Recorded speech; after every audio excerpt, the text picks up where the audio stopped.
अस्सलाम वालेकुम नाज़रीन, साइट में भलीकार ऐं मां सां गॾु नाज़िया मीर। नाज़रीन, सिंध जे विरहांगे ऐं कराचीअ खे वफ़ाक़ हवाले करण वारी सोच खे अक्सरियत सां सिंध असेंबली रद्द कयो आहे। हिन वीकेंड ते सिंध असेंबली जे इजलास दौरान नाज़रीन वॾी अक्सरियत सां ठहराव मंज़ूर कयो वियो, जेको पाकिस्तान पीपल्स पार्टी तरफ़ां आंदो वियो। जमायत इस्लामी, पाकिस्तान तहरीक इंसाफ़ उन ठहराव जी हिमायत कई आहे, जॾहिं त MQM उन ठहराव जी मुखालफ़त कंदे इहा ॻाल्हि कई त हीउ जेको ठहराव आयो आहे आइन जे उबतड़ आहे, छाकाणि त आइन इजाज़त ॾिए थो त सूबा ठही सघनि था। ऐं पर उन बावजूदि हीउ जेको ठहराव आयो आहे इहो ॻाल्हि करे थो त इन क़िस्म जी का बि सूबे जे हवाले सां का बि कोशिशि आहे उहा नथी थी सघे। उन हवाले सां नाज़रीन आर्टिकल 239 जो हवालो बि ॾिनो वियो आहे ऐं उन में जीअं त आर्टिकल 239 जे हवाले सां इहो ॼाणायो पियो वञे त उन आइन जे आर्टिकल में इहो लिखियलु आहे त सूबे जी हदुनि में का फेरफार थी सघे थी, जंहिंजे जवाब में सिंध सरकार इहा ॻाल्हि कई आहे त जेको हीउ आर्टिकल आहे 239 इन आर्टिकल तहत रुगो ॿ भाङे टे अक्सरियत सां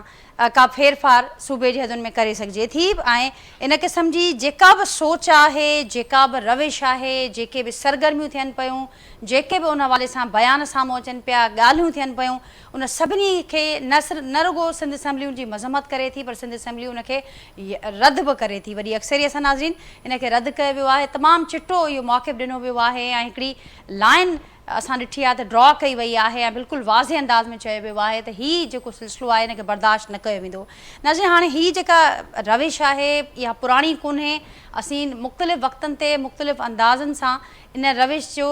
इन सोच जो बार बार वर्जाव ॾिसंदा पिया अचूं। ऐं उन हवाले सां मूंखे ताज़ो यादि हूंदो त कराची अंदरि गुल प्लाज़ा वारो वाक़ियो थियो ऐं उन वाक़े खां पोइ असां तमामु वधीक अहिड़ा तासुब ते ॿधल, नफ़रत ते ॿधल बयान बि ॿुधासीं, जंहिंमें कराचीअ जो विरहांगे, कराचीअ खे वफ़ाक़ हवाले करण या सिंध जे विरहांगे जी ॻाल्हि साम्हूं आई ऐं उन वक़्तु जेके मुख़्तलिफ़ उन खां पोइ बि सिलसिलो रुकियो न। ताज़ो ई गवर्नर हाउस अंदरि बि असांखे कुझु अहिड़ियूं सरगर्मियूं नज़र आयूं। अॼु हिन समूरे मामले ते गुफ़्तगू कंदासीं। अॼु नाज़रीन हिन हफ़्ते जो पहिरियों ॾींहुं आहे ऐं अॼु जेको असांजो मथों ऐवान आहे सेनेट अंदरि बि हिन मामले ते पाकिस्तान पीपल्स पार्टी एहतजाज कयो आहे, ॻाल्हायो आहे ऐं वफ़ाक़ खां वज़ाहत पिणु तलब कई आहे त वफ़ाक़ वाज़े करे कहिड़े रीति ही सभु कुझु थिए पियो। जेको गवर्नर हाउस हुजे थो, ज़ाहिर आहे गवर्नर वफ़ाक़ जो नुमाइंदो हुजे थो ऐं जेको हुनजी आइनी ज़िम्मेवारियूं आहिनि उहे तमामु मुख़्तलिफ़ आहिनि। जेको हिन वक़्तु जेको कुझु थिए पियो, जेके सरगर्मियूं असांखे गवर्नर हाउस अंदरि नज़र अचनि पियूं, उनजी पिणु वज़ाहत तलब कई वई आहे। ऐं उन सां गॾोगॾु जेके MQM सां लाॻापियल वफ़ाक़ी वज़ीर आहिनि उन्हनि जा जेके बयान साम्हूं आया आहिनि सिंध जे विरहांगे जे हवाले सां, उन हवाले सां पिणु वज़ाहत तलब कई आहे वफ़ाक़ी सरकार। पर बिल्कुलु ख़ामोशी आहे वफ़ाक़ी सरकार जी। मरकज़ी न अहम मामले ते ख़ामोशीअ ते बि ॻाल्हाईंदासीं। सिंध जो जेको गवर्नर हाउस आहे उहो कहिड़ी एजेंडा ते हले पियो उन ते पिणु गुफ़्तगू थींदी ऐं उन समेत जेके ॿिया मुख़्तलिफ़ सवाल आहिनि।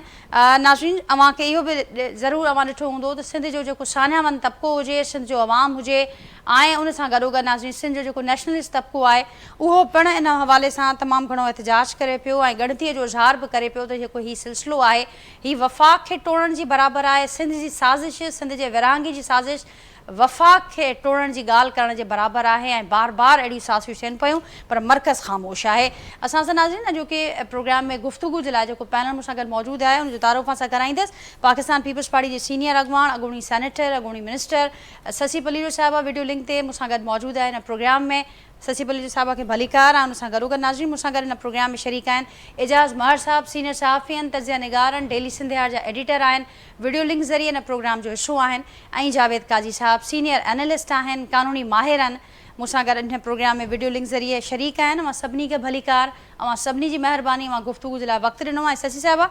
गुफ़्तगू जो आगाज़ अव्हां सां कंदसि एजाज़ साहिबु ऐं काई साहिब जी इजाज़त सां। जेको समूरो माहौल हिन वक़्तु असांखे नज़र अचे पियो, सिंध सरकार जो जेको चिटो मौक़िफ़ हुजे, वफ़ाक़ खां वज़ाहत तलब करण वारी ॻाल्हि हुजे, उहा बि असांजे आॾो आहे ऐं उन सां गॾोगॾु सिंध जो जेको ॿियो सान्यावन तबिको आहे, नेशनलिस्ट तबिको आहे, मूं सभिनी जो ज़िक्र कयो। हिन वक़्तु सभु हिकु आवाज़ थी करे इहा ॻाल्हि कनि पिया त इन क़िस्म जी जेका बि सोच आहे, रविश आहे, उनखे सिंध सदियुनि खां रद्द कंदी आई आहे, हाणे बि रद्द करे थी। पर हाणे हीउ जेको नओं सिलसिलो असां ॾिसूं पिया हीउ बि ज़ाहिर आहे पुराणो नाहे ऐं मूं ज़िक्र बि कयो त गुल प्लाज़ा साने खां पोइ हुन में तमामु घणी तेज़ी आई त पाकिस्तान पीपल्स पार्टी जा सीनियर अॻवान बार बार इहा ॻाल्हि कंदा आया त MQM जे इन क़िस्म जे बयाननि जी, छाकाणि त असां उनजे बैकग्राउंड खां वाक़िफ़ आहियूं, इन करे असां उनखे संजीदा कोन पिया वठूं ऐं ही इन क़िस्म जा जेके शोशा छॾिया पिया वञनि इन जी का वैल्यू कोन्हे, का अहमियत कोन्हे। पर हाणे असां ॾिसूं था त उन क़िस्म जा ही बयान साॻे तरीक़े सां कंटिन्यू हुआ। हाणे अहिड़ो छा थियो जो ओचितो पीपल्स पार्टी सिंध सरकार इहो सम्झो त हाणे उन ते ठहरा आणण जी ज़रूरत महसूसु कई? छा जेको कुझु असां गवर्नर हाउस में पोइनि ॾींहंनि में ॾिठोसीं ही उनजो प्रेशर आहे या के ॿिए हंधि कुझु ॿियो कुझु थियो आहे जंहिंजे करे पाकिस्तान पीपल्स पार्टी इहा ज़रूरत महसूसु कई?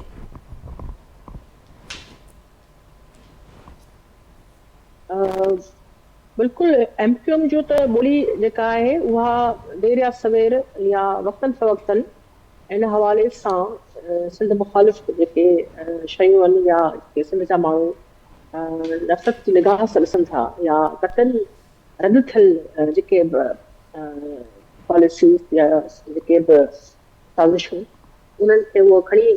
नए रंग जे रूप में अचण जी कोशिशि कनि था ऐं पंहिंजे छो त ही पाण बि सारियूं त इलेक्शन में कराची में जेको मैंडेट हो उहो कहिड़ी तरीक़े सां उहो ज़ोरावरी सां ज़बरदस्ती धांधली सां जेको आहे हिननि खे मिलियो आहे। हक़ीक़तनि त ही हिकिड़ो बि जेको आहे सी त मुंहिंजे ख़्याल हिकिड़ी बि उन्हनि खे घटि में घटि गुज़िरियल इलेक्शन में न मिलिया, छाजे करे जो MQM जेका गुज़िरियल जेका MQM जी पुराणी ऐं हाणे वारी बि इहे एक्सपोज़ थी चुकियूं आहिनि हर मरहल ते हर ॾाके ते ऐं माण्हू उन्हनि सां ई कोन। ऐं ॿी ॻाल्हि पाण ज़हन में इहे रखूं था ऐं सभिनी खे ख़बर बि आहे त कराची सिर्फ़ु उर्दू स्पीकिंग न ऐं उर्दू स्पीकिंग सभु जेके आहिनि MQM सां न आहिनि, पर कराची में पंहिंजा सिंधी बलूच कच्छी सोहरा गुजराती पश्तून अती तमामु हिकिड़ो मल्टाई लिंग्वल ऐं डायमेंशनल हिकिड़ो वॾो सिंध जो शहर आहे ऐं हुन ते ज़रूरु सियासत थींदी रही आहे। ऐं आउं त सम्झां थी त पाकिस्तान पीपल्स पार्टी वधि में वधि हींअर बि फोकस जेको रखियो आहे स्कीम्स जे हवाले सां डेवलपमेंट जेको वर्क आहे या ॿिया जेके मामला आहिनि पाण असांजे ॿियनि ॿाहिरियुनि मां आवाज़ उथंदो रहे थो त असांखे बि जेको आहे पैकेजिस ऐं डेवलपमेंट जे हवाले सां ओतिरी नज़र सां हथ जहिड़ो असां ॾिसणु खपे। हिते थोरी घणी आहे ज़ाहिरी ॻाल्हि आहे गुंजाइश आहे कमु करण जी हर हंधि ऐं रहे थी पाणी जे हवाले सां घटिस जे हवाले सां स्कूलनि जे हवाले सां सिहत जे हवाले सां ऐं ॿियनि सूबनि में बि इशूज़ आहिनि ऐं सिंध में बि आहिनि जेके कोशिशि कनि था जेके आहिनि हिते जा काबीना आहे या मिनिस्टर्स आहिनि हींअर शइ जेका हीअ थोरी न विच विच में बि हीअ सुर ऐं सुरबाट ऐं बल्कि वॾे वाक़े सां हिन जा वफ़ाक़ी वज़ीर बि ऐं वफ़ाक़ खे हुनजो नोटिस वठणु खपे छो त इंतिशार वारी ॻाल्हि आहे वधीक पोलराइज़ेशन वारी ॻाल्हि आहे नफ़रत में ऐं डिवाइड ॾांहुं वञण वारी शइ आहे। गवर्नर हाउस में थियो आहे त पाण इहो यादि रखूं त गवर्नर जेको ख़ुदि हिकिड़ो कॉन्स्टिट्यूशनल पोज़ीशन आहे वफ़ाक़ जे तरफ़ां नुमाइंदो हूंदो आहे इलाही हवालनि सां सेरेमोनियल या सिंबॉलिक वे में, पर बहरहाल हिकिड़ो उहिदो आहे ऐं उन ते हिकिड़ो माण्हू रहे थो ऐं आउं त नालो वठणु ज़रूरी नथी सम्झां उनजी एतिरी अहमियत आहे बि कोन उन हमरा जी। पर जॾहिं ही सभु शयूं ऐं मुख़्तलिफ़ TV मालिकनि घटि में घटि 3 खां 4 त मूंखे बि ख़बर आहिनि त जिन इहा मोम हलाइण जी बि सिंध खे कराची खे सिंध खां धार करण वारी या बाबा मल्टीपल जेका आहे एडमिनिस्ट्रेटिव यूनिट्स वारी उनखे पाण ऐं तव्हां मीडिया सिंध जो अवाम उस रद्द कंदो आयो आहे ऐं असेंबली में बि इहा आवाज़ उथंदा रहिया आहिनि ऐं जेके हिते क़ौमपरस्त धुरियूं हुजनि ऐं ॿियूं वफ़ाक़ परस्त पार्टियूं हुजनि इस्लामी जेके पंहिंजी मज़हबी धुरियूं आहिनि ऐं ॿिया बि जेके पंहिंजा दानिश्वर आहिनि माण्हू आहिनि लेखक आहिनि, पर हिते अची हुननि जेका इहो डिस्कशन जो जेको मौज़ू रहियो उहो वरी बि साॻी ॻाल्हि त वफ़ाक़ जे हवाले कयो वञे छो त कमु कोन पियो थिए छो त गुल प्लाज़ा में ऐं ॿियनि में हंधनि ते जेको आहे इशूज़ थिया आहिनि। ज़ाहिरी ॻाल्हि आहे जिते बि मसइला थियनि था उते हुकूमत उते जी जो फर्ज़ु आहे त उहो टैकल करे ऐं सिंध हुकूमत ॾिसां पई त उनखे उनजी रिज़ॉल्व लाइ उनजी कंपनसेशन लाइ उन्हनि लाइ वञे पई या कमु कयो बि आहे, पर उनजो मतिलबु इहो कोन्हे त MQM जेको आहे अहिड़े क़िस्म जी सियासत वरी खणी अचे जेका नफ़रतनि ते आहे। ॿी शइ इहा त जेका स्पीचिस जेके हिननि चोरियूं कयूं आहिनि ऐवान में बि इहे बिल्कुलु ख़ुदि उहे जेके आहिनि आइन सां टकराव में आहिनि, छाजे करे उन्हनि इहो चयो आहे त इहा रेज़ोल्यूशन जेका आहे आइन जे टकराव में आहे जेका बिल्कुलु ग़लति हिकिड़ी शइ आहे, छाजे करे आइन में किथे बि नए सूबे जी का ॻाल्हि आहे कोन। अल्ट्रेशन जी जेका ॻाल्हि थियल आहे उन में बि जेको आहे उहे कंडीशन्स ॾिनल आहिनि ऐं उहे वाज़े तरीक़े सां उन में आहिनि। उन में अञा ताईं का बि अमेंडमेंट न आई आहे। कोशिशि एमक्यूएम कई सेनेट में ॻणण ते, असां उन्हनि खे रोकियोसीं ऐं उहो कॾहिं बि असां बिल उहो अॻियां वधण ई कोन ॾिनोसीं, त असां हमेशह ब्लॉक कयो आहे उहो बिल। हिननि जूं इहे अंदरूनी खाना साज़िशूं रहनि थियूं, ख़्वाहिशूं रहनि थियूं, कठपुतलियूं आहिनि। एमक्यूएम 100% जेका आहे या मैनिपुलेशन ते ऐं टेम्परिंग ते ऐं साज़िशुनि ते ऐं हिकिड़ो ॿियनि जी इस्तेमालु थियण वारे टूल वांगुरु हीअ हली रही आहे। ऐं हाणे बि हुननि जी इहा ख़्वाहिश आहे, फैक्ट्स जेके हिननि बयानु कया आहिनि, अॻियां तव्हां ॻाल्हि ॿोल खे वधाईंदा छो त पंहिंजा ॿिया बि असीं ॾिसां पई महिमान जेके आहिनि तमामु आगाह ऐं हिकिड़ा बाशूर माण्हू आहिनि उन ते ज़रूरु राय रखनि। असीं हुनजी मज़म्मत कयूं था गवर्नर हाउस में जेको थियो आहे, पर आऊं हुनखे एप्रिशिएट कयां थी त सिंध असेंबली वक़्ताइतो क़दम खणी असांजी डिमांड पूरी आहे त बिल्कुलु हुनखे असेंबली आवाज़ आहे। छो त जेका अल्टर करण वारी जेका शइ आहे त पहिरीं पोइ ऐवान सदर मां उहा शइ नथी थी सघे। इवन जेके बाउंड्रीज़ सूबनि जी त ॻाल्हि परे आहे, उहो नथा करे सघूं। इवन बाउंड्रीज़ जे हवाले सां त उहा बि सिंध असेंबली मां उहा 2/3 अक्सरियत सां उहा शइ ईंदी आहे कंहिं बि असेंबली मां। पंजाब जी जॾहिं सूबे जी ॻाल्हि आई त उतां रेज़ोल्यूशन हिकिड़ी यूसुफ गिलानी साहब वारनि एफर्ट्स वठी उहो कराई। पर सिंध में इन हर शइ खे हमेशह जेको आहे हिकिड़ी तमामु अक्सरियत वारी रिथ सां तक़सीम वारी शइ खे अॻु में बि रद्द कयो वियो आहे ऐं हाणे बि इहो ज़रूरी हो। छाजे करे इहो असां उन्हनि खे ॿुधाइण था चाहियूं त इवन सिंध असेंबली जेका चूंडियल नुमाइंदा आहे कंहिं बि सूबे जी थिए थी, त उन्हनि बि हिन शइ खे हिन डीबीएन जी ख़्वाहिश या गनाउनी जेका या हुननि जी हसरत या भावना जेका बि आहे उनखे उन ख़तमु कयो आहे। त इहो को बि सोच जेका आहे हिते कंहिं बि चूंडियल नुमाइंदे जेको घटि में घटि अक्सरियत जे चूंडियल नुमाइंदनि जे हिन में न आहे। ठीक सच साहब, अवां जी ॻाल्हि खे अॻियां वधाईंदसि। एजाज़ साहब, अवां वटि ईंदसि। अवां कीअं ॾिसो पिया न समूरे मामले खे? गवर्नर हाउस में जेके सरगर्मियूं थियूं गुज़िरियल ॾींहंनि में, उनखां सवाइ मरकज़ी ख़ामोशी, वफ़ाक़ खां वज़ाहत, ससी बली साहिब वाज़े कयो थी तमामु वक़्ताइतो क़दम हो सिंध असेंबली जो ऐं तमामु ज़रूरी बि हो। एमक्यूएम ॼाणाए पई त हीउ जेको कुझु थिए पियो हीउ डपु को ॿियो हो पीपल्स पार्टी खे, जंहिंखां पोइ इहो क़दम असांखे नज़र आयो आहे। कीअं ॾिसो पिया अवां हिन समूरे मामले खे? बज़ाहिर त नॉन इशू आहे ऐं हिकिड़ो अटेंशन डाइवर्ट करण जी हिकिड़ी कोशिशि आहे जंहिं तरीक़े सां शयूं अनफोल्ड थियनि थियूं पियूं हिते। गज़ा पीस बोर्ड जे हवाले सां हिकिड़ो तनक़ीद जो माहौल जुड़ियो, उन खे बि जेको आहे पॉसिबली हिकिड़ो रीज़न थी सघे थो, या ख़ुदि फेडरल गवर्नमेंट जा पंहिंजा क्राइसिस आहिनि, इंटरनल इशूज़ आहिनि, उन तां अटेंशन डाइवर्ट करण जे हवाले सां थी सघे थो। ऐं ॿी ॻाल्हि इहा आहे त इन ॻाल्हि ते मूंखे पको यकीन आहे त हीअ जेका शइ आहे उहा एमक्यूएम ऑन हिज ओन न कई आहे। हिननि खे कंहिं ॾसु ॾिनो आहे या कंहिं धुर जेको आहे उहो इन ते सबक़ु ॾिनो आहे, जंहिंखां पोइ हुननि ही इन ते हिकिड़ो नॉन इशू ते मुसलसल जेको आहे उनखे लाइव रखण जी कोशिशि कई आहे। त ॻाल्हि इहा आहे त हिन महिल ताईं जॾहिं पाण हिकिड़ी धरती सां वफ़ा न करे सघिया ऐं हिकिड़े वॾी मिल्कियत जे चकर में हे पंहिंजी धरती छॾे आया, त उन्हनि माण्हुनि मां चङाई जी उमेदु कहिड़ी रखी सघिजे थी। ऐं हिन महिल बि जेको आहे एमक्यूएम इन मसइले खे जेको करे पई, उहो थी सघे थो त हिकिड़ी जेका अॻु में तव्हांखे यादि हूंदो त हिकिड़ी धुर लाबी जेको आहे सूबा ठाहिण जी ॻाल्हि पई करे, उन्हनि जेको आहे हिकिड़ी कंपेन बि कई, उन में कुझु टीवी माल हिकिड़ी ऑर्गेनाइज़ेशन जो उहो कराची में प्रेस कॉन्फ्रेंस बि कई, सहाफ़ियुनि सां मुलाक़ातूं बि कयूं। त थी सघे थो उन हवाले सां हिकिड़ो टेस्ट केस हुजे त ॾिसूं त सिंध मां रद्द अमल केतिरो थो अचे पियो या केतिरी मज़ाहिमत जेको आहे उहा साम्हूं अचे थी। त उन जा घणा पासा थी सघनि था। बहरहाल थींदो कुझु बि कोन, भले एमक्यूएम जख मारे ऐं हिन महिल ताईं उन्हनि इहा पॉलिटिक्स कई आहे ऐं आइसोलेट थी विया आहिनि। ऐं ख़ुदि जेको एमक्यूएम में इख़्तिलाफ़नि जी ॻाल्हि हली पए विच में, तव्हां ॾिठो त ही वरी मुस्तफ़ा कमाल अलॻि पंहिंजे जलसनि जी ऐलान कयो, हुननि बि ऐलान कयो त वरी हिननि खे को मालिकनि जेको आहे ॾिनी हुजे बच त बाबा ठीकु आहे तव्हां हिन मसइले ते जेको आहे खणी ऐं पार्टी खे मज़बूत कयो या उन्हनि लाइन्स ते एथनिक लाइन्स ते जेको आहे तव्हां अॻिते हलो ऐं फ़िलहालु इख़्तिलाफ़नि जी ॻाल्हि न कयो। सो उहो हिकिड़ी पॉसिबिलिटी बि थी सघे थी। ठीकु आहे। हुन सां गॾोगॾु एजाज़ साहिबु, अवां जीअं ज़िक्र कयो त ज़ाहिर आहे हीअ जेका रविश असीं मुख़्तलिफ़ वक़्तनि ते ॾिसंदा पिया अचूं ऐं एजेंडा बि समटाइम्स असांजे साम्हूं अचे पई ऐं अवां चयो त हिन भेरे बि लॻे पियो त ॿिए किथां हीउ समूरो मामिलो थींदो हुजे त एग्ज़ीक्यूट थींदो हुजे ऐं जेके हेठां कैरेक्टर आहिनि उहे एमक्यूएम कंदी हुजे प्ले।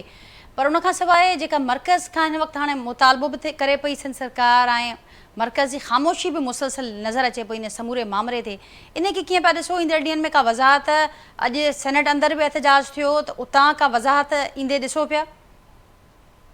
वज़ाहत त खणी अची बि वेंदी ऐं उनखे लातहलकी बि कंदा, पर इन में हिकिड़ो एलिमेंट जेको आहे उहो गौर तलब आहे ॾाढो। ख़ालिद मक़बूल जेका प्रेस कॉन्फ्रेंस कई आहे उन में इमरान ख़ान जी आज़ादी जो मुतालबो बि कयो आहे। त हाणे इमरान ख़ान जी आज़ादी जो मुतालबो हिकिड़ो वफ़ाक़ी वज़ीर थो करे, त इहो वरी हिकिड़ी नई अलाइनमेंट जेका आहे या फ्यूचर जी अलाइनमेंट या हिकिड़ी जेको उन शइ ॾे बि इशारो करे थी त किथे ईअं त कोन्हे त इमरान ख़ान साहिबु जेको आहे त उन सां मामला तइ थिया आहिनि, अर्ली इलेक्शन वारी ॻाल्हि आहे। छो त सदर ज़रदारी साहिब बि जेको हाणे ताज़ो पंजाब साउथ पंजाब में जलसो करे आयो ऐं उन में जेके ॻाल्हियूं कयूं आहिनि त इहे हिकिड़े वरी अर्ली इलेक्शन वारे तरफ़ बि हिकिड़ो इशारो थी सघे थो ऐं फ्यूचर जेका पॉलिटिकल अलाइनमेंट आहे उन तरफ़ बि हिकिड़ो इशारो आहे। त हिकिड़ो अजीब ॻाल्हि आहे त सॼी हुकूमत इस्टेब्लिशमेंट उहा इमरान ख़ान जे ख़िलाफ़ु आहे ऐं उन्हनि सॼे माहौल जे बावजूदि ख़ालिद मक़बूल सिद्दीकी थो चए त हुनखे रिहा कयो, हुनखे तव्हां छो क़ैद कयो आहे। त इहे सभु शयूं हुन जा पासा थी सघनि था ऐं बाक़ी जेतिरे क़दुरु आहे त मां सम्झां थो त हुकूमत ख़ुदि परेशान आहे, उन्हनि खे पाण खे सम्झ में नथो अचे त हू छा कनि हिन मसइले ते। ऐं मां सम्झां थो अची वेंदो को न को हिननि जो वज़ाहत जेको आहे उहा जल्दी अची वेंदी। जीअं अॼु सेनेट में मामिलो थियो आहे त डेफिनेटली कुझु न कुझु इहो वाज़े थी वेंदो मामिलो। जी काइस साहब, अवां कीअं ॾिसो पिया आइन जे आर्टिकल 249 जे हवाले सां बि खोड़ हिन वक़्तु असांखे बहस नज़र आयो, जंहिं वक़्तु ठहिरा आयो उन वक़्तु बि इहा ॻाल्हि थी ऐं जीअं हाणे ताज़ो सची साहिबा खे बि हींअर ॿुधो हुननि जो बि चवणु आहे त का वाज़े ॻाल्हि कोन लिखियलु आहे। आइन जो इहो हिकिड़ो ई आर्टिकल आहे जंहिंखे बार बार कोट कयो वेंदो आहे, पर उन में बि अल्टरेशन जी बिल्कुलु ॻाल्हि थियल आहे, पर कंहिं क़िस्म जी कंहिं नए सूबे जी क्रिएशन या को ॿियो मामिलो उन में ज़िक्र उनजो नाहे थियल ऐं MQM बार बार उनजो हवालो बि ॾिए पई ऐं इहो बि ॼाणाए पई त आइन जे ई उबतड़ आहे ठाराव। कीअं ॾिसो पिया अवां हिन समूरे मामले खे?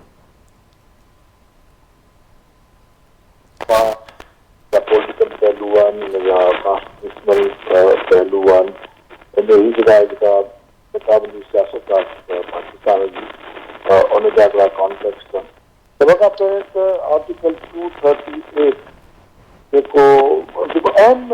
कॉन्स्टिट्यूशन में को आर्टिकल हूंदो आहे जेका ॻाल्हि हूंदी आहे उहा आहे आइन में अमेंडमेंट का। अमेंडमेंट का ईअं सवली शइ आहे ई कान। अमेंडमेंट जेका आहे सा तमामु वॾी अहम शइ आहे। अमेरिका जे कॉन्स्टिट्यूशन जे अंदरि जेको अमेंडमेंट या जेको रेटिफाई जेको आहे उहो सभई रियासतूं खे वरी आइन ॾींदो आहे। सभई रियासतूं आइन अप्रूव कंदियूं आहिनि, अमेंडमेंट कंदियूं, सॼो हिकिड़ो सिस्टम आहे। असां वटि आर्टिकल 238 जेको प्रोसीजर आहे अमेंडमेंट उहो 239 में ॾिनल आहे। हिन तरीक़े सां अमेंडमेंट कई ऐं वाकई जेको आहे त सूबा जे जेका आहे सरहदूं तब्दील करण थो चाहे उहो करे, पर इहा हिकिड़ी वाहिद तरमीम आहे जेका वरी ख़ुदि तरमीमनि में जेको बि अमेंडमेंट जेको में इंतिहाई मुश्किल तरीन तरमीम आहे। यानी उनमें सब आर्टिकल 5 आहे आर्टिकल 239 जो जेको चए थो त उतां जी जेका असेंबली आहे उन 2/3 मेजॉरिटी थी खपे। यानी कि हिकिड़ो त सेनेट जी 2/3 मेजॉरिटी खपे, जेका आहे सा क़ौमी असेंबली जी 2/3 मेजॉरिटी खपे। नफ़रत इहा पर उन सूबे जे अंदरि जेका असेंबली आहे उनजी मेजॉरिटी खपे। हाणे हिस्टोरिकली ॾिठो वञे हिन जो हिकिड़ो फर्ज़ नसीब साहिबु हो कॾहिं माना जा दौर मिशर जे ज़माने में अमेंडमेंट खणी आयो त रेफरेंडम करायो, वरी हिकिड़ी ॿी अमेंडमेंट खणी ईंदा त इहो जेको प्रोसीजर आहे जेको सब आर्टिकल 5 आर्टिकल 239 आहे उनजे तरमीम छो त सूबे खां पुछण जी का ज़रूरत आहे। वाकई बि अमेंडमेंट हिन आइन जे अंदरि जेको सूबेदार जो प्रोसीजर आहे उनखे ख़तमु करे ही तरीक़ो वठो। पर ॻाल्हि इहा आहे त ही आइन जो ओरिजिन किथां थो अचे, आइन छा थो चवणु चाहे थो, त हिन हिकिड़ी पूरी जूरिस्प्रूडेंस जी हिस्ट्री खुलंदी। ही बेसिकली आइन में गुंजाइश ई न आहे सूबे ठाहिण जी, इन करे गुंजाइश न आहे। उहा हिंदुस्तान जे पुठे वारनि खे ख़बर हुई त ही हिकिड़ियूं वहदतूं आहे, जेको वहदत पाकिस्तान जे अंदरि जेको आहे पाकिस्तान जी 78 साल ऐं सिंध जी पंजाब जी बलोचिस्तान जी कुझु माना हज़ार साल जो सभिनी मुल्क असांजो जेको चवणु आहे उहो आहे त तव्हां वञो 47 जे एक्ट में जंहिंजे तहत इहो चयो त हिंदुस्तान आज़ाद थो थिए ऐं 4 रियासतूं 5 रियासतूं उहे आज़ाद थी थियनि, आज़ाद थियण खां नओं मुल्क थी थिया। 1947 ते जेको अमल थियो 1947 जे एक्ट जे तहत 1947 जे एक्ट इहो आहे त असीं जेको आहे सो आज़ाद रियासत आहियूं वरी, पर इमीडिएटली आज़ाद थियण खां पोइ असीं पाकिस्तान आहियो। त हाणे असीं छा हुआसीं, असीं वरी अञा था वञूं त मार्च 1940 जे रेजोल्यूशन में हिकिड़ी वहदत हुनमें सिंध हुई, हुनमें पंजाब हो, हुनमें शेरे बंगाल वेठो फसिल आहे, ऐं ॿई जेको आहे चनाज़ ऐं जेको आहे शेरे बंगाल ॿिन्ही गॾिजी सदारत कई ऐं हिननि गॾिजी जेको आहे इहो ठाहियो त जेको आहे इहे सूबा जेके आहिनि कंफिग्रेशन ठहनि, तव्हांखे फेडरेशन ठाहे फेडरेशन जो ॿोड़ो छॾियो आहे। त हिन करे उहो जेको आहे सो जेको डॉक्ट्रिन ऑफ रिट्रेंचमेंट जेका आहे, डॉक्ट्रिन ऑफ रिट्रेंचमेंट आहे त जेको बरतानिया जे आइन में का बि कॉन्सेप्ट आई कोन्हे, कॉन्स्टिट्यूशन आहे उनमें कुझु बि करे सघिजे थो, सिर्फ़ु सिंपल मिजाज, पर उनमें बि अंडरस्टैंडिंग आहे त कुझु अहिड़ा एक्ट आहिनि जेके रिट्रेंचमेंट लॻा, जेके तब्दील करे ई कोन थो सघे। हीअ चवंदी आहे basic structure theory of constitution. Basic structure theory of constitution जेका हुआ इहा जेका बाबर बि वर्ष एडिशन में चार्ल्स मार्शल ठाही, जेका विश्वानंद दास देश ऐं जेको असाम ठाहियो आहे हिते, पर पाकिस्तान जे अंदरि ख़ुदि जेका रियासत जेका आहे वफ़ाक़ जेको आहे उहा एग्ज़ेक्टिव त आई कोन, हुनजी पंहिंजी इस्टेब्लिशमेंट आहे। हिते अञा एग्ज़ेक्टिव या जेको लिम्ब आहे उहो आई क्लियर कान्हे का पाकिस्तान में। हिते जेको आहे सो हाइब्रिड जमहूरियत आहे, जमहूरियत आई कोन्हे या जमहूरियत अमरियत आहे छा आहे, जेको कुझु बि आहे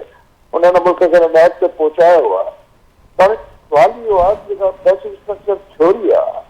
उनजे तहत वफ़ाक़ियत, डेमोक्रेसी,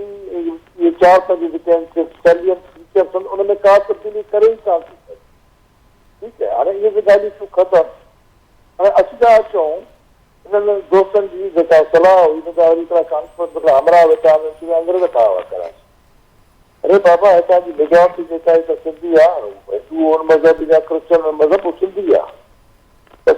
असांजी तारीख़ जो, तहज़ीब जो, तमदन जो हिकिड़ो हिसो आहे ऐं असांजे कुख मां ॼावा हुआ। असीं त मुस्लमान उन्हनि खां पोइ आयासीं, जेको आहे उन खां अॻु में ॼा हुआ। उनमें हिकिड़ी एंटरप्रेन्योरशिप हुई, असांजी सॼी मिडिल क्लास जी बदनसीबी आई त उहा मुस्लमान कान हुई, उहा हिंदू मज़हब में वधीक हुई। सॼो 43% जेको आहे पॉपुलेशन हुई उनमें जेको आहे हिंदू वारा 3-4% जेके आहे पारसी आहे, को कीअं आहे, को हिसाब किताब जेको आहे हुनमें असांजा बलोच बि हुआ, हुनमें असांजा घणेई हुआ। हीअ त नाले हीअ त किथे बि कोन हुआ। हीअ जेका तसलसुल हलियो, जेको पूरो कराची कयो हुनखे अॻिते छा ठाहे, हुनखे त हिंदू एंटरप्रेन्योर ठाहियो, हुनखे त सिंधी ठाहियो, सिंधी ठाहियो, उहो त साल थी पंहिंजे कुख मां ॼाओ। ॿारो पीउ जेको आहे डीजे कॉलेज में पढ़ियो हुयो, ॿारो चाचो डीजे कॉलेज में पढ़ियो हुयो। मुंहिंजे हुते 24 खां जेको आहे पाकिस्तान चौक ते कराची में घणा हज़ारे सवे मुस्लमान सिंधी वेठे हुआ ऐं उहो जेको हिकिड़ो कराची आहे उहो तव्हांखे मिली वियो हिते जेको डेमोक्रेसी न आहे।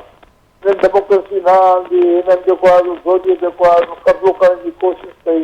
हिकिड़ो कोटा सिस्टम ठाहिनि, सभिनी में कोटा में घणे में लेटर अली ख़ान साहिब जेको आहे सो असांजे हुतां आया उहे जेके उन्हनि खे ॾिनई। उहो जेको आहे सो वरी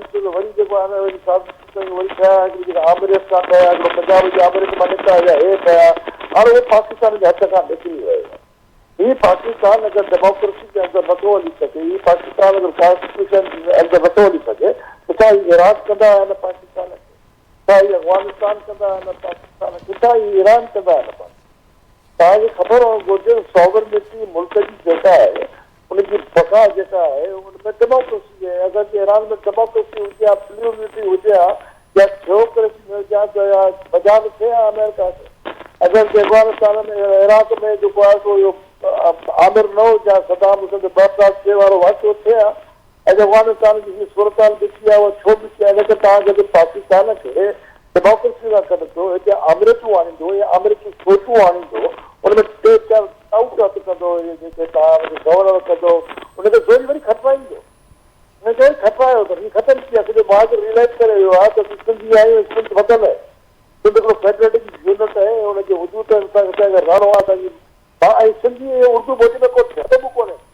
असांजी जहिड़ी सिंधी ॿोली आहे तहिड़ी उर्दू ॿोली में करे जड़नि खां निकिरी आया आहियूं। जेके असीं 70 में कोटा सिस्टम वारा जहिड़ा असां छॾे आया आहियूं, माज़ी करे आया आहियूं।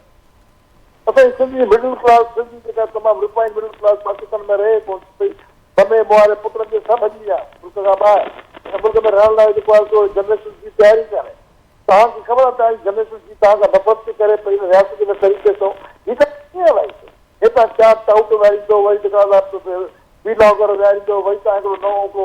नैरेटिव थींदो। अॼु तव्हां मज़हब जो नैरेटिव सॼो जनरल ॿिया लोग हाणे मज़हब जी विच में हाणे उहो जेको आहे तव्हांजो सॼो हिसाब किताब ख़राब थी वियो। हाणे ॿिया नैरेटिव थींदो। ठीकु आहे काई साहब दुरुस्त पिया फरमायो। ज़ाहिर आहे ही जेके फेडरेटिंग यूनिट्स आहिनि उहे ई वफ़ाक़ खे ठाहिनि था ऐं वफ़ाक़ जेकॾहिं फेडरेटिंग यूनिट्स ख़तरे में हूंदा त वफ़ाक़ जी बका जो बि ख़तरे में। ज़ाहिर आहे मुंहिंजो वतन जेको आहे नाज़िया प्यारो आहे, जेतिरी मुंहिंजी सिंध प्यारी आहे ओतिरो मूंखे पाकिस्तान प्यारो आहे। जे सिंध वतन जे बारे में केरु ॻाल्हाईंदो त तव्हां इजाज़त था ॾियो पिया त ॿिया जेको आहे पाकिस्तान जे बारे में ॻाल्हाए सघे। ठीकु आहे काई साहब इन शइ खे अॻियां वधाईंदासीं। सची साहब छा चवंदो हाणे पाकिस्तान जी इन शइ खे अॻियां वधाईंदासीं। पाकिस्तान जेको नाज़िया आहे मज़बूत पाकिस्तान, मज़बूत सिंध, मज़बूत पंजाब, मज़बूत बलूचिस्तान, बिल्कुलु मज़बूत पेटी के मां कुख मां। काई साहब दुरुस्त पिया फरमायो त मज़बूत फेडरेटिंग यूनिट मज़बूत हूंदा त वफ़ाक़ मज़बूत थींदो। पर ही जेके बार बार साज़िशूं वफ़ाक़ खे कमज़ोर करण जूं थियनि पियूं ऐं फेडरेटिंग यूनिट्स जे अगेंस्ट जेके साज़िशूं थियनि पियूं, सची साहिब हाणे छा एक्सपेक्ट पिया कयो? अवां जीअं चयो त ही तमामु वक़्ताइतो क़दम सिंध असेंबली जो हिकिड़ो चिटो मौक़िफ़ आहे। नालायकी पाकिस्तान पीपल्स पार्टी जी नालायकी आहे इन कराची जो हशर करे छॾियो आहे। काई साहब जवाब था वठूं सची साहिब खां। सची साहिब छा एक्सपेक्ट पिया कयो? हाणे को जवाब मर्कज़ खां बि वज़ाहत जंहिं मुतालबा साम्हूं अचनि पिया ऐं उन खां सवाइ असीं ॾिठोसीं त नफ़रत भरियल मवाद सोशल मीडिया ते अगेंस्ट सिंधियुनि जे अगेंस्ट बि हले पियो, सिंध जे अगेंस्ट बि हले पियो। को एक्शन को अहिड़ो को क़दम ॾिसो पिया। उन खां सवाइ मां गवर्नर हाउस बि ज़िक्र कयो त जहिड़े रीति हुनजो इन क़िस्म जी सिंध मुख़ालिफ़ या नफ़रत ते बदल सरगर्मियुनि जे लाइ इस्तेमालु थिए पियो त हाणे इन समूरा मामला साम्हूं अची चुका आहिनि, कंहिंखां लिकल कोन्हनि। एक्सपेक्ट छा पिया करे छा पई करे सिंध सरकार का हाणे को क़दम हिन ते को खयो वेंदो, को चिटो मौक़िफ़ असांखे रियासती सतह ते या वफ़ाक़ी सतह ते बि नज़र ईंदो? पर त काज़ी साहब जो आवाज़ मूंखे सही कोन पियो ॿुधण आयो। शायदि को टेक्निकल इशू हो इन करे बार बार इशारो कयो पिए। पर बहरहाल तव्हांजी ॻाल्हि मां काफ़ी शयूं आहिनि सम्झी सघां थी त हुननि शायदि हिकिड़ी त मुख़्तलिफ़ जेके बैकग्राउंड ऐं उनजा जेको आहे हिस्ट्री जा पासा उन्हनि ॿुधाया पिए ऐं पोइ वरी इहे जेको सवाल में जेका तव्हां ॻाल्हि कई आहे हिकिड़ी ॻाल्हि त बिल्कुलु पीपल्स पार्टी भले मथे न आहे, कैबिनेट जो हिसो न आहे, हुकूमत जो हिसो न आहे, पर उन्हनि जे वोट ते ई असांजी गवर्नमेंट ई बीठल रही आहे। हाणे खणी एॾा ओॾा करे हुननि जेको आहे कुझु PTI मां, कुझु थान लीग वारनि ऐं कुझु रिजर्व सीट्स जो पाण ॾिठो ड्रामो जेको बि हो हुन में बि इलेक्शन कमीशन बिल्कुलु आऊं चवण में ॿी राय नथी रखां त क्वेश्चन मार्क आहे, बिल्कुलु आहे। त MCM जी जेको आहे हिकिड़ी सीट तां न हुजे हा। ऐं फार्म 47 न सिर्फ़ु पंजाब में तबाहकारियूं मचायूं आहिनि पर असीं हिते शहरी इलाइक़नि में ॾिसूं था त MCM जहिड़ी जमायतूं अची ऐं सिंध खे सिंध जे माण्हुनि खे अखियूं ॾेखारीनि पिया। ही हिकिड़ो ॻाल्हि इहा त पीपल्स पार्टी या जेको सिंध जी नुमाइंदगी करे थो या सम्झे थो त सिंध जे माण्हुनि जे वाक़ई वोटनि ते आयो आहियां त उन्हनि खे त फ़ौरन ही जेके शयूं थियनि पई, चाहे वसीलनि जी फुलिट जे हवाले सां हुजे, पाणी जी कटौतियुनि जी ॻाल्हि हुजे, कैनालनि जी ॻाल्हि हुजे, CCI में शयूं जेके फेडरल लेजिस्लेटिव लिस्टूं में मूजिबि वज़ारतूं हुअण ई न खपनि ऐं उन मूजिबि CCI में फ़ैसिला थियणु खपनि इंटरप्रोवेंशियल ऐं उन हवाले सां। ऐं उन में बि असीं ॾिसूं या जेके सेमी ऑटोनॉमस जेके रेगुलेटरी अथॉरिटीज़ आहिनि, छाजे करे बिजली बि वधि में वधि हितां थी वञे ऐं नेशनल ग्रिड में ऐं उतां पाण खे केतिरी मिले थी पाण खे ख़बर आहे त उन में सिंध सां ज़्यादती आहे ऐं गैस जे हवाले सां बि त ज़्यादती आहे, पाणी जे हवाले सां त हूअं ई आहे। ऐं हर शइ खे रुॻो ऐं पंहिंजी कोलीग्स खे बि जेके MNA ऐं सेनेट में उते वेठा आहिनि त चवंदा मौसमी जेको आहे इहा सॼी आहे उन हवाले सां जेका क्लाइमेट चेंज जो मसइलो आहे। मुंहिंजो न इहो मैन मेड डिज़ास्टर्स आहिनि जेके वधि में वधि सिंध खे खीची में पियल आहिनि। त उते कोलीग्स सां भई पार्टी जे अंदरि बि इहा ॻाल्हि असां हमेशह रखंदा आहियूं त जॾहिं बि अहिड़ी का पेशरफ़ ख़ासि करे इहा अलमाशकार अहिड़ियूं डिवीजन जूं ॻाल्हियूं थियनि ऐं वसीलनि जी ॻाल्हि थिए त तव्हां वटि जेको आहे न सिर्फ़ु मथे पंहिंजे इतादियुनि सां उहा ॻाल्हि फौरन रखणु खपे ऐं अहिड़ी सिस्टम जो त पोइ त कॾहिं कॾहिं कैनालनि जी ॻाल्हि हुई त असां चयो हिसो ई न थियणु खपे, तव्हां हथु कढो ऐं कढणु खपनि। ऐं हीउ जेको आहे हिते पार्लियामेंट्री इंस्ट्रूमेंट छाजे लाइ हूंदा आहिनि? रेज़ोल्यूशन या हींअर गवर्नर हाउस मां जॾहिं हीअ ॻाल्हि थी त इहा का नंढी ॻाल्हि कोन्हे, भले हू ड्रामो कंदा हुजनि, भले हुननि लाइ इहो हिकिड़ो ढकोसलो हुजे, कंहिंजे जेको आहे उहा कठपुतलियूं हुजनि ऐं डाइवर्ट थी सघे थो कंहिं शइ तां, बिल्कुलु इहो थी सघे थो, MQM ईअं कंदी रही आहे, माज़ी हुनजो चिटो आहे ऐं हिन में गाज़ा जे पासा ॿिनि हवालनि सां पीस बोर्ड में ॿियनि शयुनि में इवन जेको नेबरिंग पाण ॾिसूं था सिचुएशन ऐं कंट्रीज़ जे हवाले सां, इवन इकोनॉमी जे हवाले सां, इवन ॿिया इलाही हींअर इशूज़ ओचिता उथिया आहिनि, त उन्हनि सभिनी मां बि कॾहिं कॾहिं डाइवर्ट करण लाइ शयूं ईंदियूं आहिनि। पर हीअ जेका आहे गवर्नर हाउस में हिकिड़ी शइ थी आहे जंहिंमें पुराणा जेके आहिनि अॻूणा साबिक़ डिप्टी कमिश्नर अची उहे माना शब्द मद सां अची ॿुधाइनि त बाबा हीअ हाणे पाकिस्तान जेको आहे कराची खे अलॻि, ऐं सम्झां थी जेको बि माण्हू कराची खे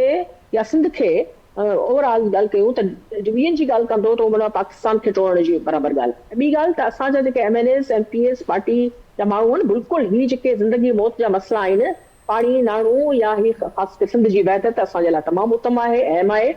उन हवाले सां उहो जेके पार्लियामेंट्री इंस्ट्रूमेंट्स आहिनि भले पंहिंजी साथियुनि जी सलाह सां, पर उहे फौरन खणी अचणु खपनि त रोज़ रोज़ जो हीउ बहानो उन्हनि वटि न थिए। ऐं हिन अहिड़ी हवाले सां रेज़ोल्यूशन्स अॻु में बि आयूं आहिनि, ईअं कोन्हे हीअ न अची आहे त हीअ सिंध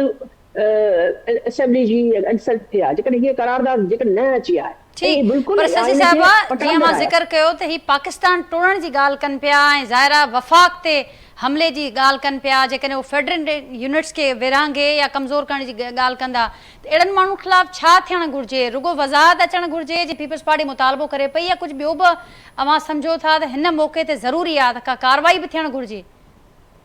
कार्रवाई थियणु खपे। माना हीअ जेका फेडरल मिनिस्टर्स वेठा आहिनि जेके रोज़ अची हिकिड़ो ढकोसलो हिकिड़ी साज़िशी जेको आहे उहो बॉक्स जेको आहे उहो खोलनि था,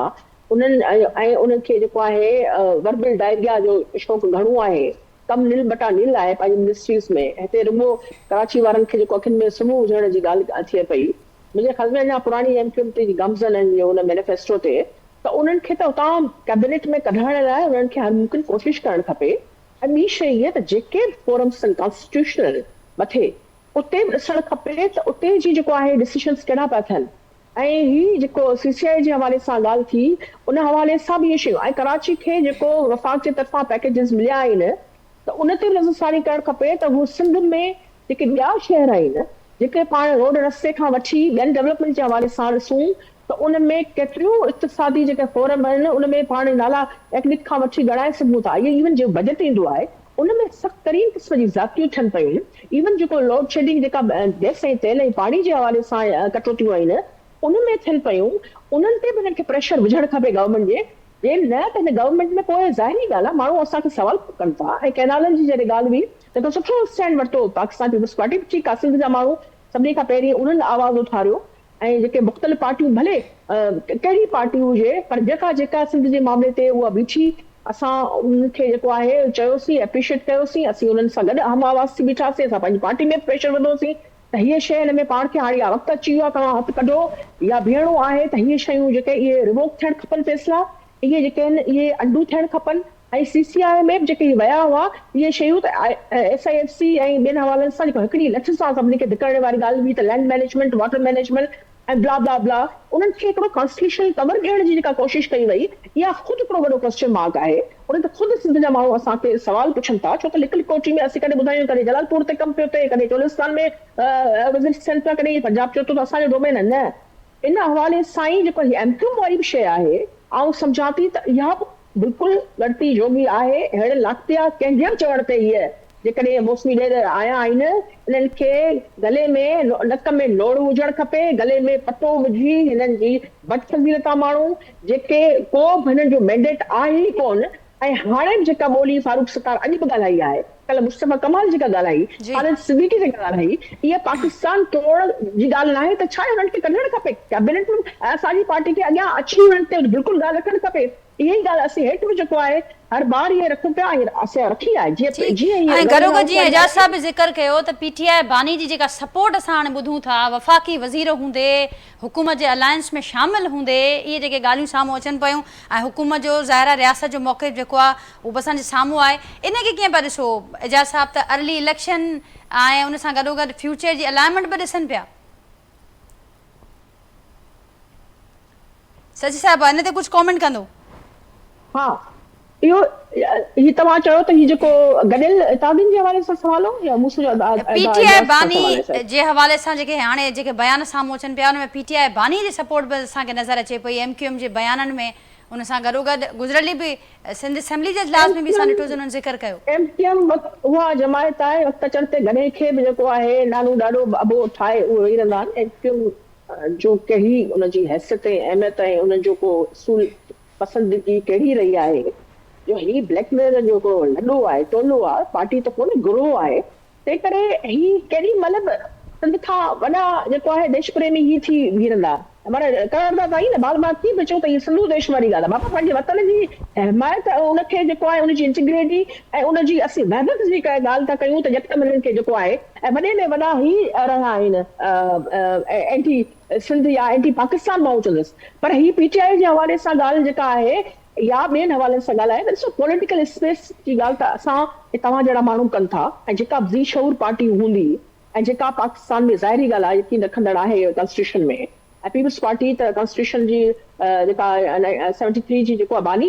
शहीद ज़ुल्फ़िकार अली भुट्टो रहिया आहिनि त असीं चऊं था शख़्सी आज़ादियूं जेके बि आहिनि या फ्रीडम ऑफ एक्सप्रेशन आहे जेकॾहिं सिंध में बि किथे घटि वधि आहे त उनखे ठीक करणु खपे ऐं त उहो चवंदसि पर पाकिस्तान में जेके पॉलिटिकल स्पेस आहे जेको चयो चोथो ॾींहुं मालिक बलोच साहब ॻाल्हि कई ऐं ॿियनि कई असीं बिल्कुलु इन जी ॻाल्हि था कयूं त इज़हार जी राय हुअणु खपे सियासी स्पेस शुकुरजंदो पियो वञे इहो जेको श्रिंकिंग थिए पई इहा पाकिस्तान लाइ इहा बहितर न आहे ऐं माण्हुनि खे जेका स्टेक होल्डर्स आहिनि उनखे ॿाहिरि रखी कहिड़ी क़िस्म जा फैसला थींदा जेके फंडामेंटल राइट्स खे तव्हांखे प्रोटेक्ट ऐं सेफगार्ड करे सघंदा ज़ाहिरी ॻाल्हि आहे बाक़ी उन ते ढकोसो उन ते सियासत जेके एमक्यूएम जहिड़ी का कंदी जेको वर्बल डायरिया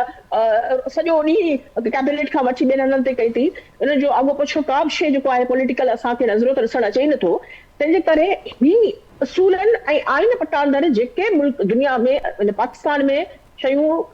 थियणु खपनि त उहे त हूअं ई थियणु खपनि उहो त हुअं मुंहिंजे ख़्याल में पाकिस्तान पीपल्स पार्टी बि उन खनकारी न थींदी ऐं उहो बि जेको आहे शख़्सी ऐं सियासी आज़ादियुनि जी उहा ॻाल्हि कंदी रहे थी करणु खपे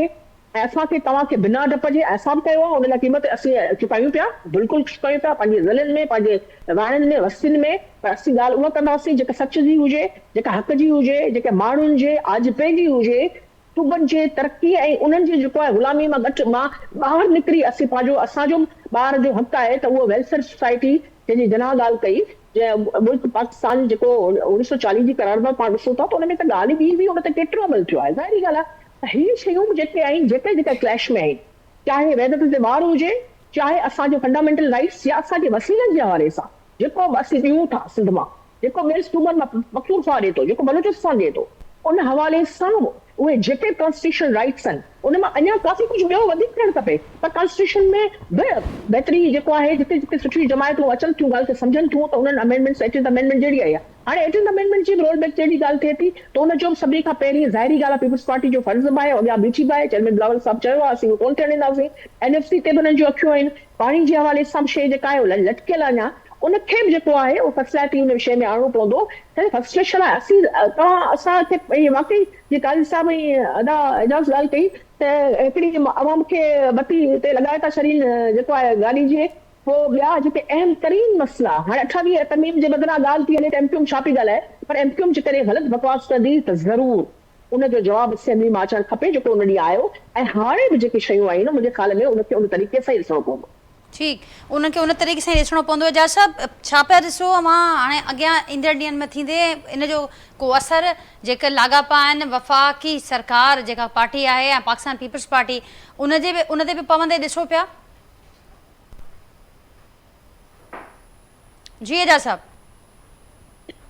जी सॉरी एजाज साहब सची साहब जेका ॻाल्हि कई त हिनखे मुख़्तलिफ़ असांखे ॾिसणो पवंदो ही मामिलो ज़ाहिर आहे एतिरो सिधो कोन्हे ऐं ओचितो ई ओचितो जेके मामला असांजे साम्हूं अचनि था उनखे उनजी जेके उनजे जेके पसे पर्दा हक़ीक़तूं आहिनि उन्हनि खे बि साम्हूं रखिणो पवंदो। कीअं ॾिसो पिया इन जो को असरु मुस्लिम लीग नून ऐं पाकिस्तान पीपल्स पार्टी जे लाॻापन ते बि पवंदे ॾिसो पिया? ॾिसो ॻाल्हि इहा आहे त जेको ही सेटअप आहे उन जा जेके आहिनि सर्जनहार या उन्हनि खे जेको जिन इहो ठाहियो आहे ऐं हिकिड़ो ज़ोर जी मेहंदी हणी पीपल्स पार्टी खे इतिहादी बणाए विहारियो आहे हुकूमत सां, उहे ई फ़ैसिलो कंदा ऐं उन ते ई इहो सॼो डिपेंड थो करे। बाक़ी त हाणे पीपल्स पार्टी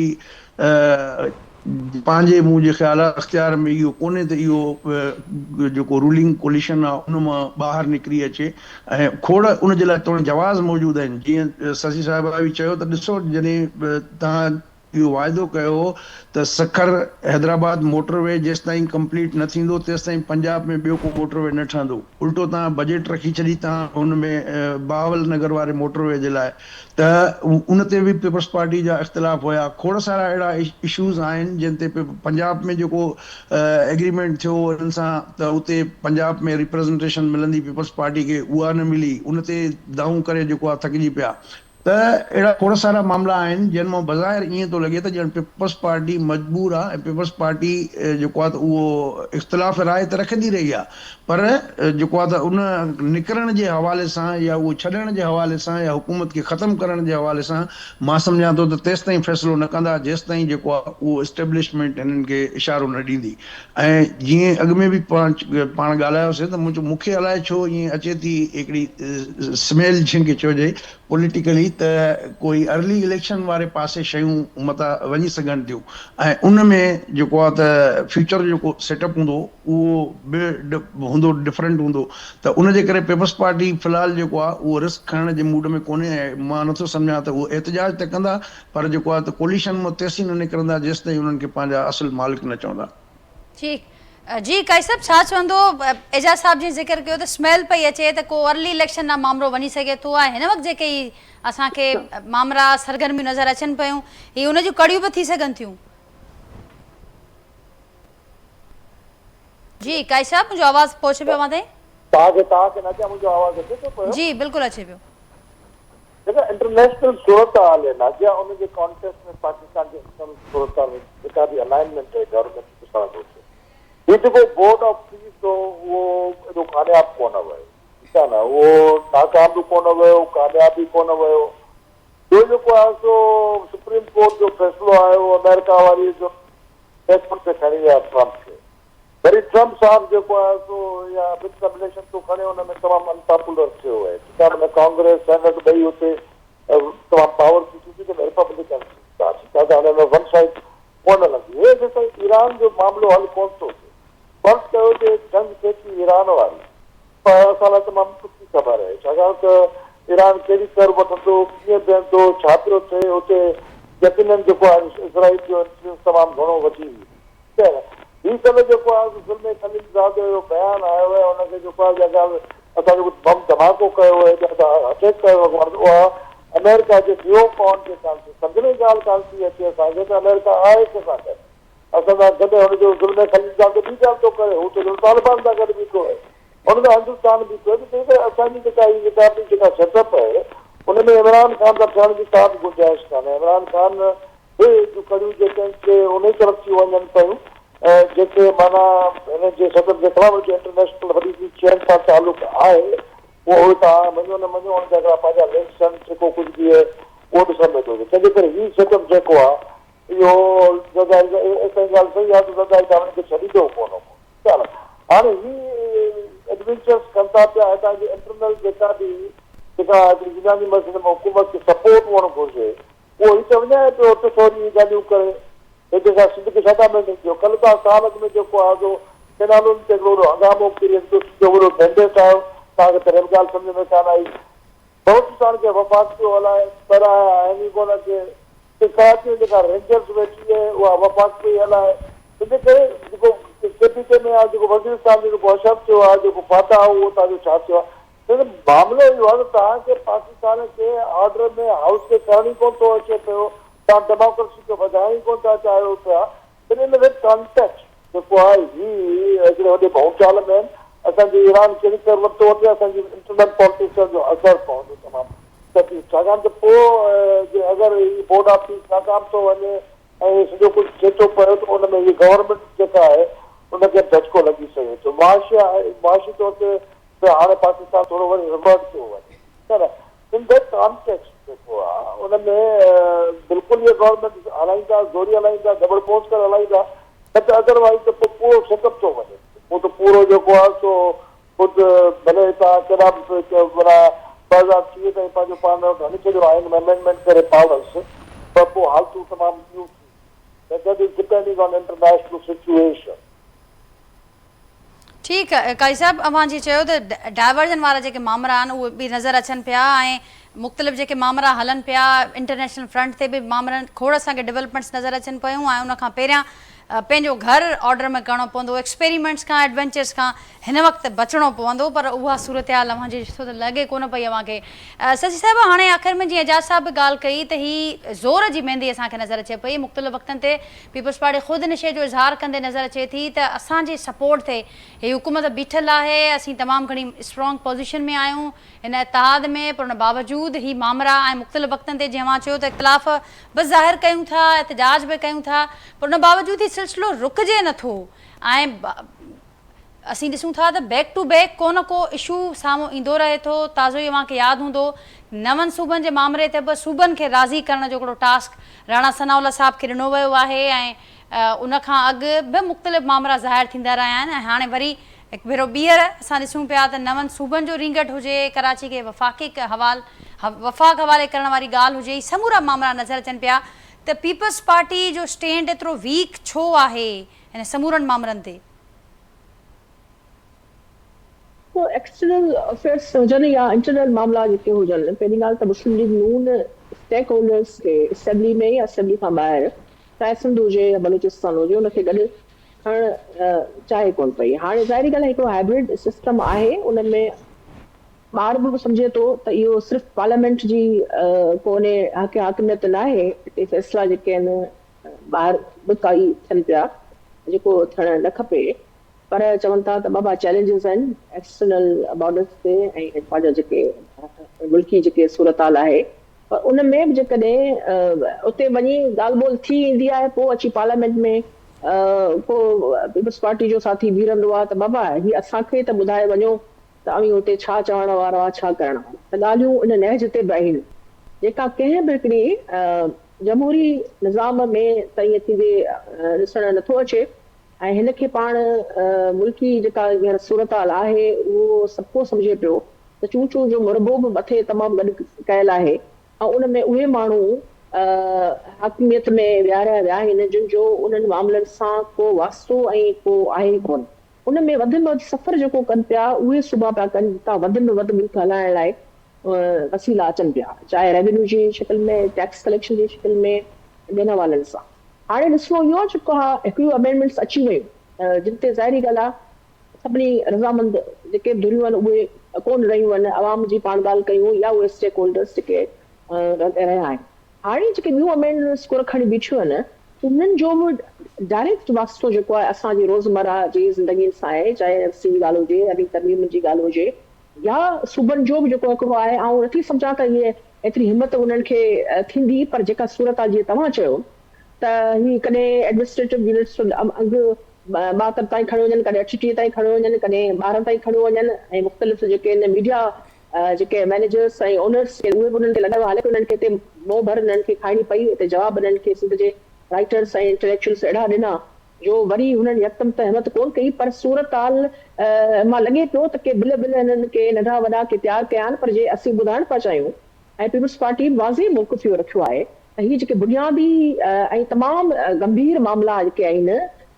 उन्हनि में हथ चुरांद थी त पोइ ज़ाहिरी ॻाल्हि आहे पीपल्स पार्टी जो पंहिंजो हिकिड़ो स्टैंड आहे ऐं मज़बूत आहे उन ते पीपल्स पार्टी बीहंदी हुकूमतूं अचणियूं वञणियूं आहिनि पर इहो ॾिसणो पवंदो त जे जितां तव्हां स्टैंड ड्राइव था कयो जिन सूबनि मां तव्हां मैंडेट था ॾियनि उन्हनि माण्हुनि जे ख़िलाफ़ मुख़ालिफ़ वञी त शयूं नथियूं थी सघनि ऐं थियणु खपनि बि न तंहिंजे करे हींअर जेको सूरत हाल आहे असेंबली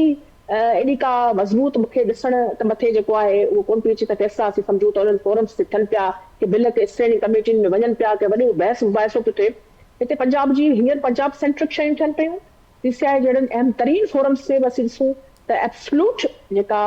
मेजोरिटी आहे हिकिड़े सूबे जी आहे फैसला वन साइडेड थियनि पिया ऐं उन ते नज़र रखणी पवंदी ऐं बाक़ी पीपल्स पार्टी ऐं सम्झां थी जेके अहिड़ी क़िस्म जूं शयूं ईंदियूं जेके पीपल्स पार्टी तव्हां सवाल कयो त आउं सम्झां थी त पीपल्स पार्टी वटि को ॿियो को बि रस्तो कोन थींदो इहो जेको बि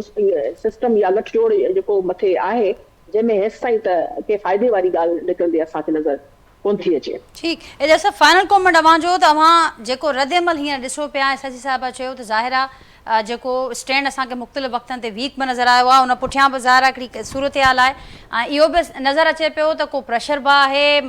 मुख़्तलिफ़ बिल ॿियूं शयूं उहे बि तयारीअ में आहिनि त हीअ जेको रद्द अमल आहे जेको स्टैंड आहे ऐं सिंध जे अवाम जो बि असां ॾिसंदा आहियूं रद्द अमल साम्हूं ईंदो रहे थो ऐं हिन वक़्तु बि मौजूदु आहे सिंध जो सान्यावंत तबिको बि अलर्ट आहे हीअ रद्द अमल बंदि ॿधी सघंदो इन्हनि क़िस्म जी जेके थ्यूरीज़ गर्दिश में कनि पियूं? बिल्कुलु ॿधी सघे थो। मां सम्झां थो त इन में सिंध जे विरहाङे जो मामिलो अहिड़ो हसास आहे जो इन ते ख़ुदि फेडरेशन खे नुक़सानु थींदो पाकिस्तान टुटी सघे थो सिंध कोन टुटंदी ऐं सिंधी माण्हू जेको आहे उनजी मालिकी करे थो ऐं इहो सफिशेंट अरेंजमेंट मूंखे नज़र अचे थो ऐं का बि कुवत सिंध खे विरहाइण जी ताक़त नथी रखे ऐं जेकॾहिं कंहिं ईअं कयो त उहो इन कास्ट ते हूंदो त पाकिस्तान टुटंदो। एजाज साहब वरी महिरबानी मुंहिंजी सची पलीरो साहिब आहे मुंहिंजी बि वरी महिरबानी काई जावेद काई साहब अवांजी महिरबानी मां वक़्तु कढियो जेके प्रोग्राम लाइ नाज़रीन गुफ़्तगू मां ॿुधी पैनलिस्ट जी पंहिंजे फीडबैक खां असांखे आगाह कजो सुभाणे वरी वहां सां मुलाक़ात थींदी सेम टाइम ते नए मौज़ू ऐं महिमाननि सां गॾु तेसिताईं ॾींदा इजाज़त अल्लाह।